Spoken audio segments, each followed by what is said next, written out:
So Donald Trump and the Trump administration are trying to work toward a ceasefire in Ukraine, and they're going to say it's going to take months to get done. Now, what happened within 24 hours after being elected, not even sworn in, elected, that Donald Trump said he could make a ceasefire happen. He could have the war ended. He said it was very, very easy. It would take a phone call. Well, we're almost 2 weeks into the Trump administration, and yet war's still going on, and they're saying months yet as to when there could be a ceasefire deal. Well, one of the conditions that the U.S. is trying to put on any sort of ceasefire deal that we will back, ultimately it depends on what Ukraine and Russia agree to, but we do this all the time. You try to negotiate deals with our support. Other countries offer their support for differing deals. Well, we think, that's how foreign relations work when you're trying to work out ceasefires and stuff. But what is one of the things that Donald Trump's administration is asking for? Elections in Ukraine.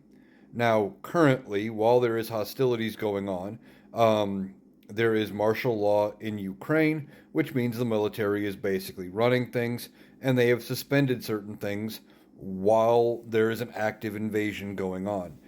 Now, to be fair, the United States has still held elections during times of war, but most of the time, those wars were not fought on U.S. soil, with a few exceptions.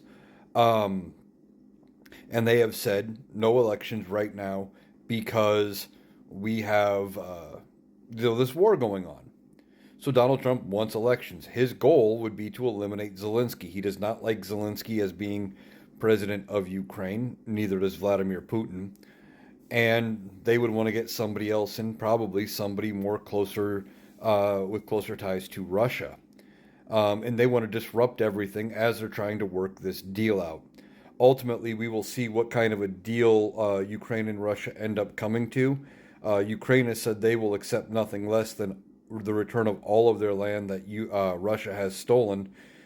And Russia, for its part, I believe, wants to keep all of the land it has currently taken. So we will see what kind of a ceasefire deal that ends up being made. But Donald Trump, for being the master deal maker, he says he can make any deal happen. Said he would have the war ended in 24 hours. And a lot of people voted for him because they didn't like the way it was going under the Biden administration, wouldn't vote for Kamala Harris because he talked tough and said he could get it done in 24 hours. We're 2 weeks in, it's still going strong.